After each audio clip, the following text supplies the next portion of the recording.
Tātad Budha Kumha ūdens vīra un tiek uzskatīts, ka šie cilvēki ir ļoti labi domātāji, jā, kas tā kā pieiet pie visām lietām diezgan nopietni un dziļi, jā, līdz saknei. Tiek uzskatīts, ka šie cilvēki pēc dabas ļoti lepni, patiesi,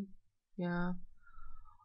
izglītoti un var sasniegt augstu sabiedrības stāvokli, ir ļoti kautrīgi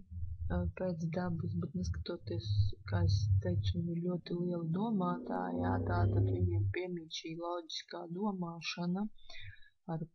teiksim, viņi uz dzīvi skatās tādu pamatīgu skatienu, virzienu, un mīl arī tā kā piedalīties dažādās diskusijās, jā, lai tā kā